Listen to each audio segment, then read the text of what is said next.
Hey friends, Christy here with Little Roots Ranch, and today is and the turkeys, and today is May 10th, and it's the day before Mother's Day. So happy Mother's Day to all the mothers out there. But I wanted to kind of give you a mid-May garden tour to kind of show you what I have going on and all that stuff. Some of my stuff may be ahead of yours, some of your stuff may be ahead of mine. But what is neat is that all of the gardens will grow beautiful items. So in my area, I have rain coming soon. Today I spent all day mowing and working in the garden, so I'm exhausted. But anyway, so we're gonna start right there, and that is my hothouse. And so that's where I have started all of my seedlings. I like this approach for several reasons. One of them being that obviously it's open so they get the light, and so hardening off isn't so much of a thing. If you have a smaller garden and you don't have that much to harden off, it makes it a little bit easier. But if you have a whole bunch, then yeah. Anyway, so let me show you what I got going on. Okay, so this is kind of my gift for friends or gifts from friends. And so these are loofah that somebody gifted me. They are not doing well because they were started pretty early. But I've got some lime basil here for my mom. She really likes those. And then these are loofahs that I have started. These are all of my winter squashes. These are some herbs. I've got dill, sweet basil, cinnamon basil, lime basil, tulsi basil. These I just started, so they're just starting to come out. And same thing over here is all herbs. I technically should have started these earlier in the year, but now is as good as time as any. So thyme, sage, cilantro, parsley, marjoram, and summer savory. And then over here, I've got more of my squashes, and that includes winter and summer squashes. Something I'm trying new this year is using these coco coir pots. So because anything like cucumbers, squashes, things like that are in the cucurbiaceae family, and they really hate having their roots disturbed like at all. So I'm hoping it makes a smoother transplant, but we'll see. I'll report back. Over here are all of my cucumbers because I love cucumbers and pickles. These are leeks. It was old seed, never germinated. It was, I think, 3-year-old seed, so those will just go. These are bunching onions, and I actually need to get them transplanted out. And then over here are all my tomatoes, and then some herbs are back here. And so I did a video earlier of all the different tomatoes that I'm growing. I also plan to, I have a buddy who has a nursery up in Bellingham, and I will be getting some tomato starts from him just because it makes it a lot easier. And then over here, oh man, I don't remember. This is celery, and both of these are celery. This is a catmint I grow because I love it, so beautiful. Or no, is that, I actually think that's, catnip, sorry. And then I've got some lemon basil, some sage, marjoram, Italian parsley, and what is going crazy over here? Oh, spearmint, of course. And then I've got a couple rosemary plants down here. And if you come up here, I've got, so these are some more tomatoes. These are my, all of my eggplants.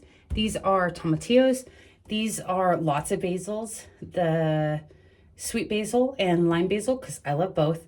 And then these are my peppers. So I've got peppers here and I've got peppers there. My germination was a little bit slower, I think, being outside. And so I think in hindsight, I would have started them a hair earlier, but everything's looking well, so I have no problems there. I use my little ladder to get up and down. Excuse me. Sorry, I've got all kinds of like grass particles in my throat. In my hothouse, of course, I know I've showed it several times. I've got temperature gauges and all of that stuff galore. And then that's my heater, and that's the extension cord that runs to the house. because I don't have electricity out here. That's how I get it. So that is the hothouse, kind of where everything gets started. And then I'll show you, I'll start from the front actually and show you what we have going on. So I'll show you the berries first. So this year's kind of an interesting year in the fact that for those who've been following me for a long time, we're kind of making a transition to berry farm. There is my farm stand right up there, and it'll be its first year being open, which is really, really exciting. But, oh, there goes Kitty. Oh, there's a little bunny. Don't eat my cabbage. But anyways, so we've been having all the berries, and that's really awesome. But I've been struggling on time to have like my personal garden.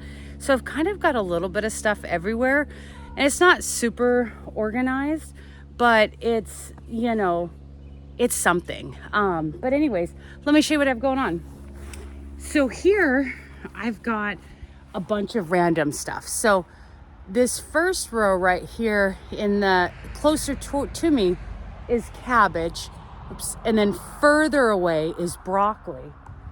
And over here I've got Chinese cabbage, which the slugs always love Chinese cabbage the most. So it's really hard to kind of, I guess it also works like as to like bait the slugs.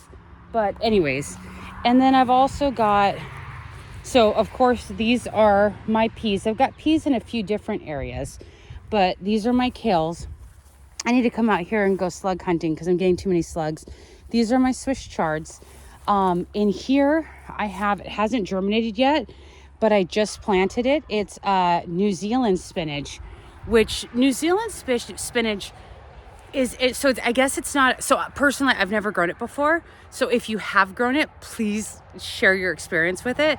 But I guess it's not a true spinach, but it tastes like spinach, and it does well in the summer because regular spinach does not like heat. And so I'm gonna try it. So if you've grown it, let me know how it is. But it's supposed to be really good. So I'll see. And then back here, I'll be honest, I'm not sure what those are. I think they're broccoli as well, maybe cauliflower. I know I had some cauliflower back there, but as you can tell, I'm very organized. I just kind of wait to see if it's a white floret, a green floret, or a ball of cabbage, because, you know, that makes sense. Okay, so then coming over here, I've got a just started raspberry bed. And then of course, all of these right here are my garlics. I accidentally left the tomato cages in there, and I didn't mean to, but then the garlic kind of grew up around them, and then I just left it. I need to remove them, but you know, in all my spare time. And then over here, I've actually got a lot of seeds that are in. In here, I've got carrots. I've got parsnips over there. I'm sorry, rutabagas in the middle, in between the raspberries. Next year, these will take up the entire bed, but this year I get a little bit of sharing. I've got parsnips lining the garlic. Again, I just seeded these less than a week ago, so nothing's coming up yet. Over here, I've still got rutabaga in the middle between each group of raspberry. And these are heritage raspberry, by the way, our very first type of raspberry. And then here, about this section, I've got, what is it? My favorite beet, Big Lutz from Territorial. Of all the places I've ever grown beets, which gave me really good ones, Big Lutz, Lutz, has always been my favorite, and I will grow that for forever. And then over here and over, I have something kind of exciting. I'm growing sugar beets. And so I've never grown those before. And so I was able to get some seed, and I'm going to try and make sugar with it. So that's kind of exciting. And then, okay, so my beds, so this is my garden. So as you can tell, the majority of this here is strawberries. Then we move into blackberry. And then way back, we've got blueberry and then raspberry. So I'll kind of show you that. So all of these beds here And there are some onions intertwined. Those are actually from last year. I just leave them. The bees love them.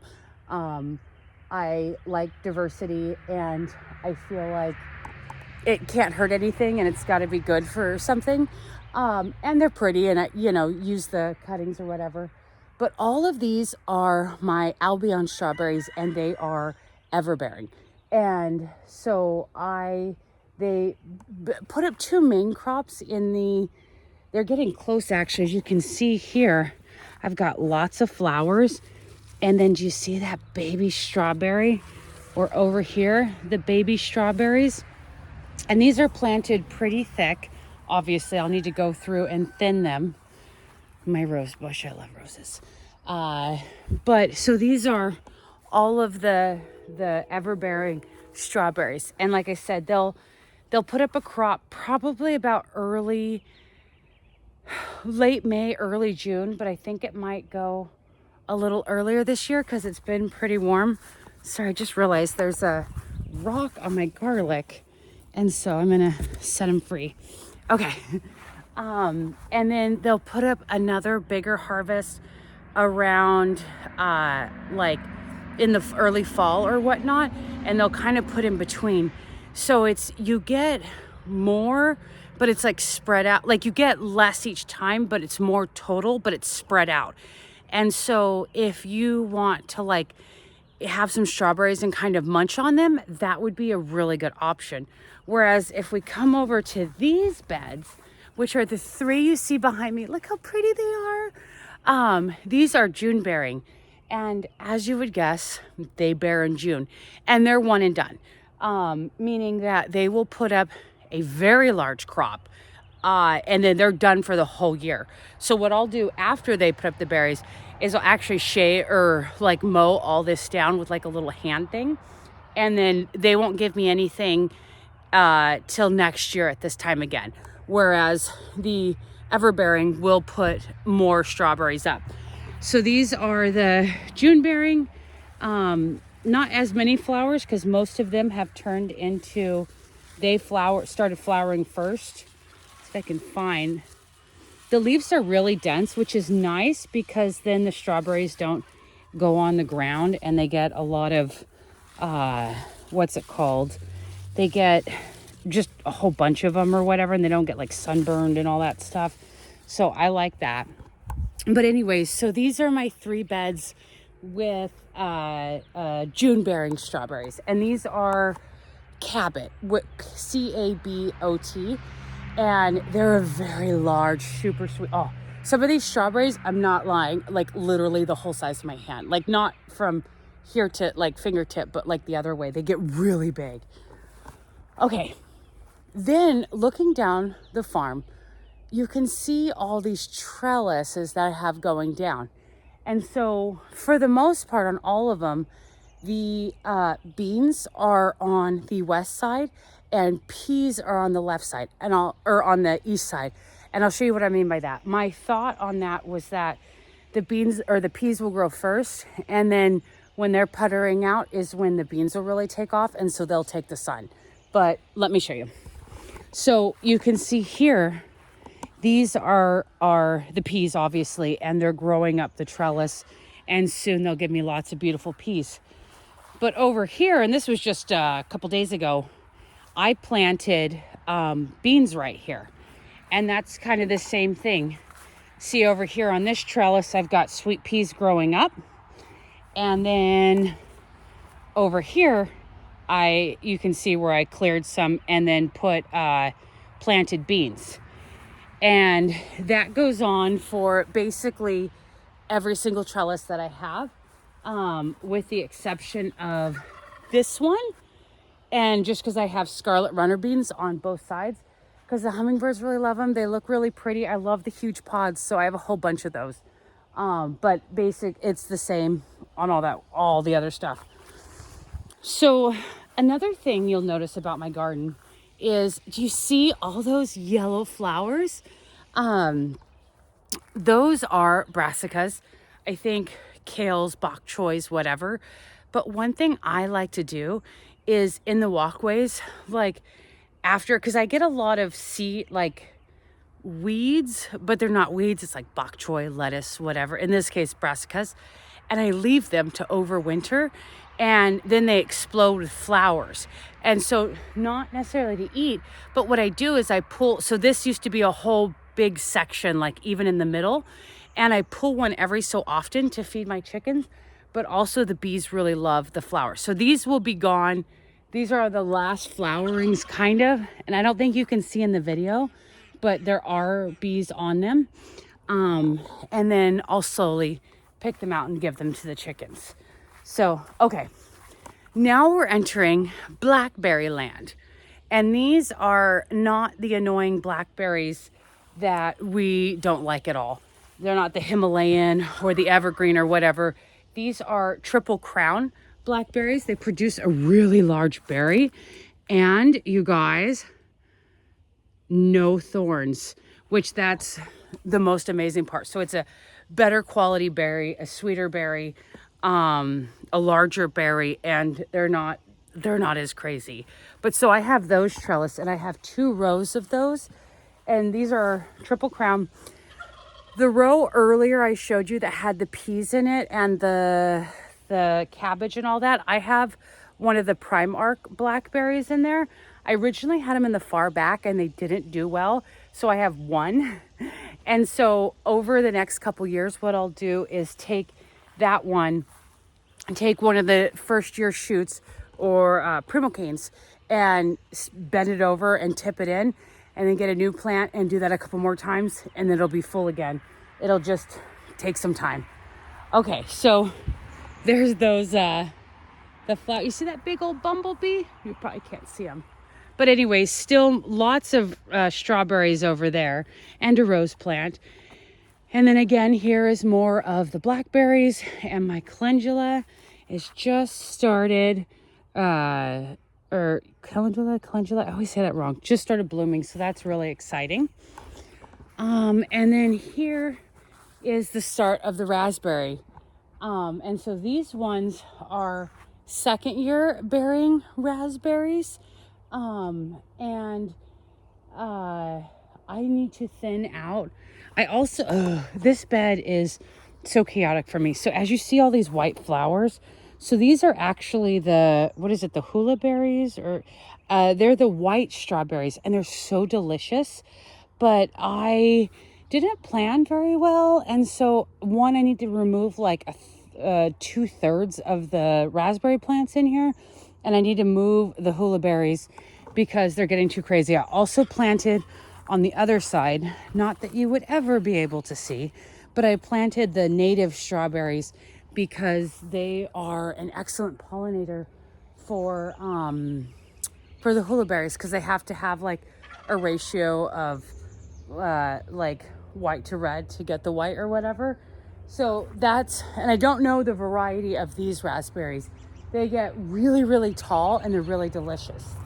And then in this bed, so I'll just give you a heads up, all my raspberry beds are crazy. It's on my list to thin them, but I think I'm gonna have to do it in the rain, because when the sun's out, like, it's just so many other things to do. But this one, I have 3 different types, and these actually come from like my very first raspberries, not the heritage one, but, and so one of these, or like in the middle section, is a golden raspberry, and then I've got 2 other kinds, but I don't know. Oh, you could see a bee. See the bee? But I don't know. Thank you for giving us raspberries. But anyways, I don't know the other varieties. So then, and I'll come back to these, but I just have like a quick moment on like blueberries. But so from, as far as raspberries go, from here back is my newest variety, which is, I started last year, which is Himbo Top.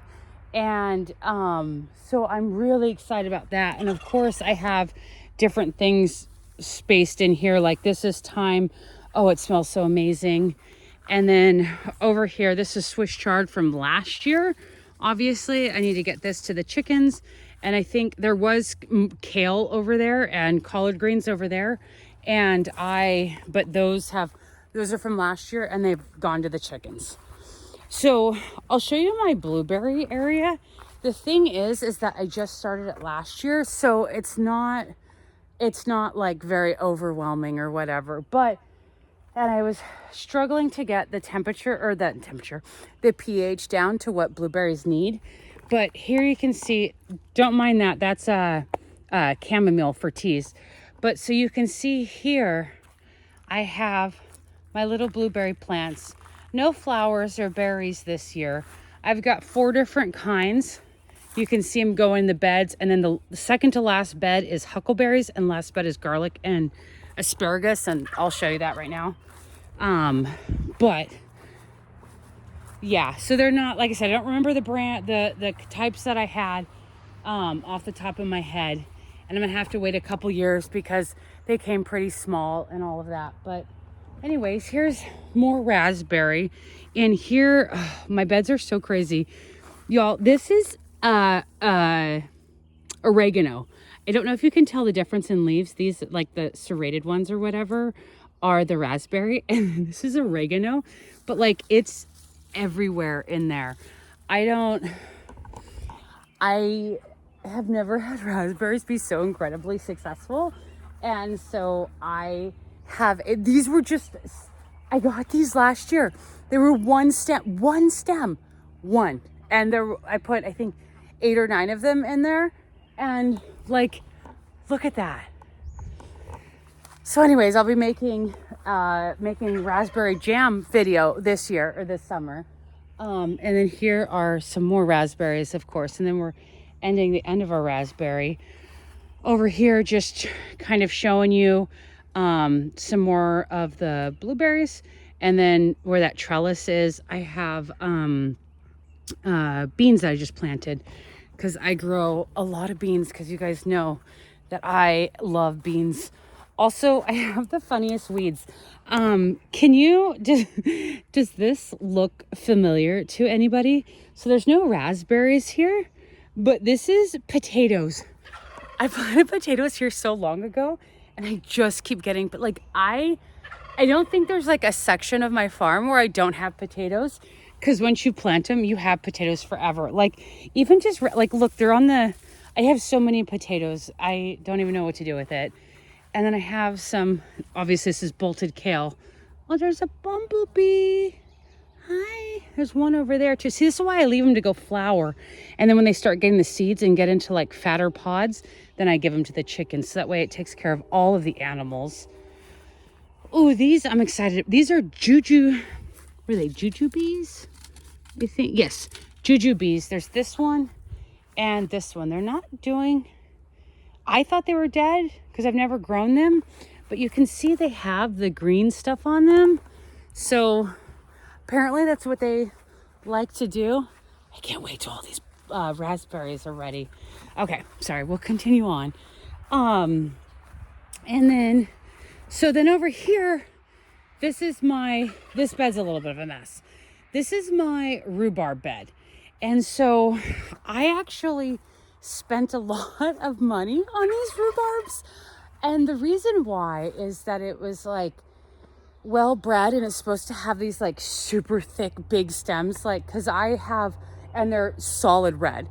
I don't remember that Cadwell or something like that.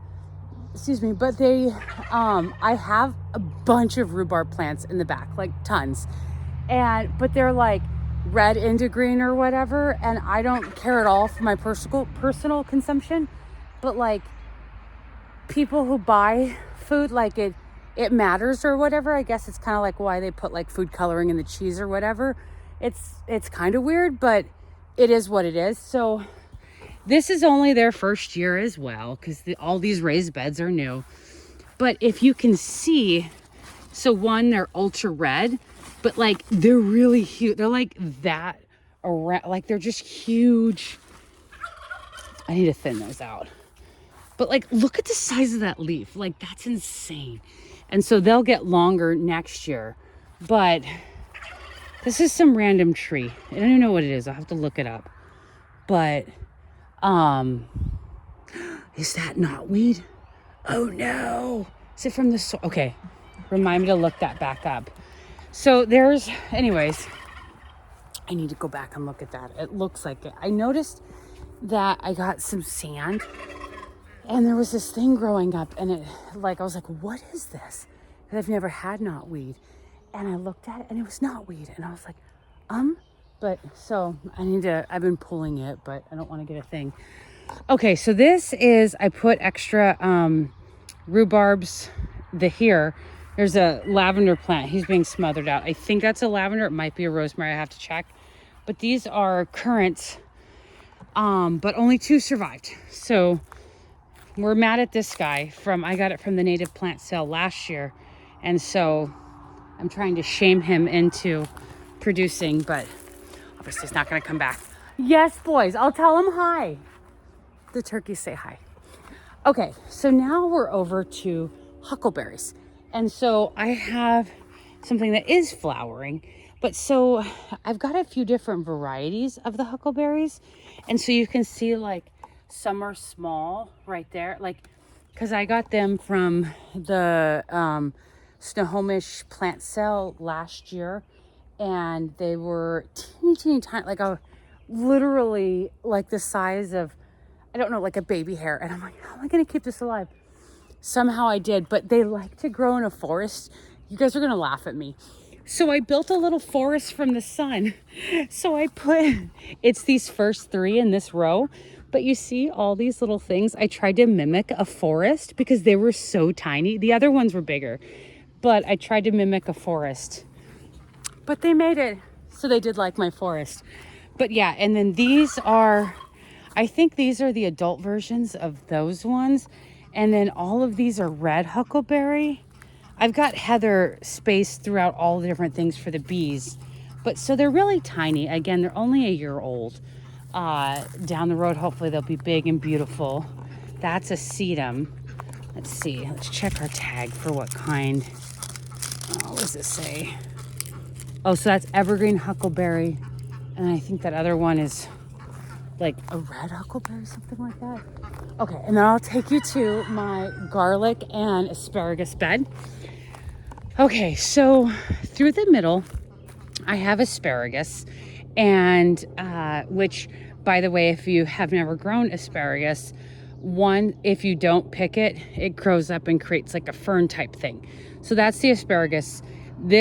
All the beds were just planted last year. So these were started last year. So I didn't harvest any because I wanted them to grow. Now, thank you, boys. Grow nice and healthy before I start taking from. You want them to be a bigger size, though some are pretty good sized. And then I also have, this is more garlic because obviously I love garlic. Okay, so those are all of those.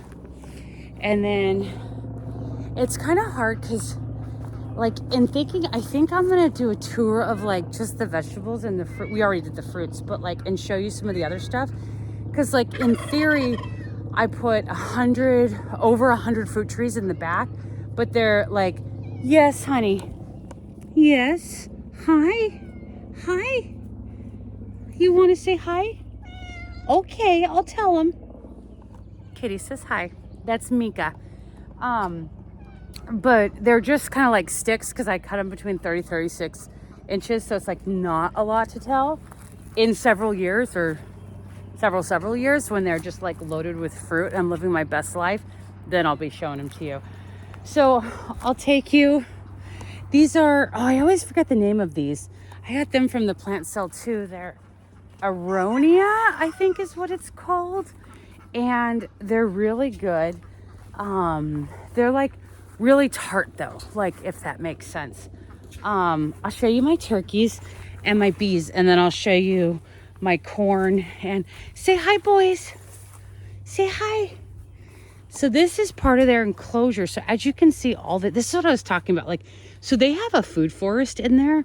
This for the chickens and turkeys, and so you can see there's like fences around and like lots of sticks and enrichment stuff. And here's some of that stuff I told you I throw to them periodically. But they've got plum, crabapple, serviceberry. That's another plum. That's another plum. They have 2 peach trees, a twin berry, forget what that one is, all kinds of stuff. 4 hazelnut trees and stuff like that. So they have a lot of fruit and all that just for just them. I'll show you my bee. Oh, there's not much action. Do the bees want to say hi? Do you guys want to say hi? So that was a swarm.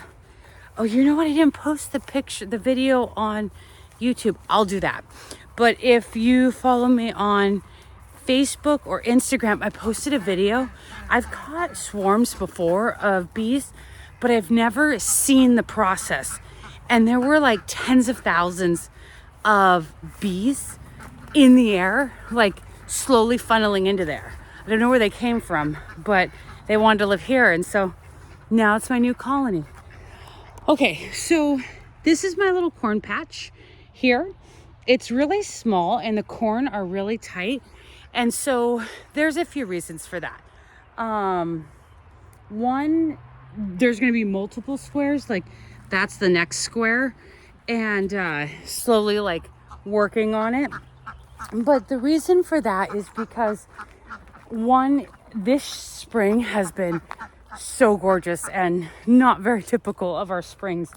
But I obviously didn't know that. Look at that massive cherry tree right there. This is a tart cherry tree. Tart cherry. Sorry, I'm taking over my greens that I need to weed, by the way, so no judgment. But what was I saying? Dang it. Oh yeah. So I never know how it's going to be the first time. Oh, and I skipped the greenhouse because I don't have anything in it yet. Okay. But I never know how it's going to be as far as like how the spring's going to go, and then also the weather can change.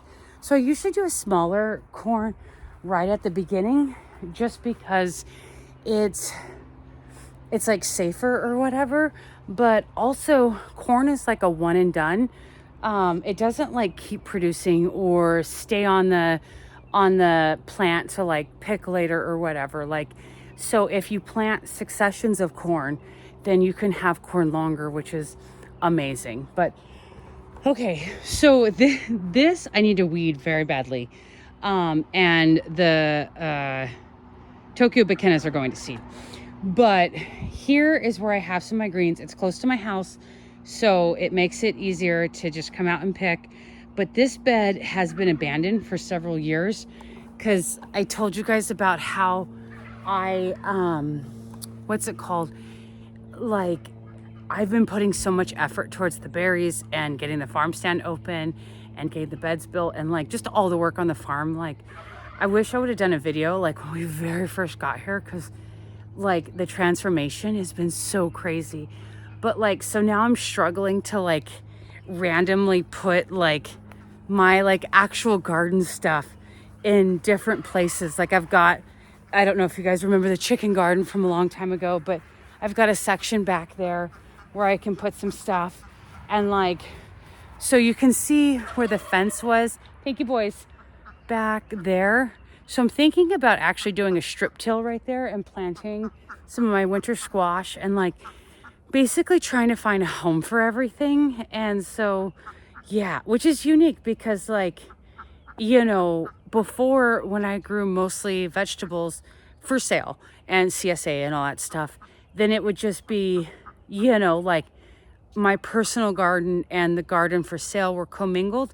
Whereas now, I mean, obviously, you know, being a berry and fruit farm, the berries I will obviously have some of, but it's, you know, having my own personal garden and growing like what I want, not what is popular or sells well or whatever. So it's kind of exciting actually.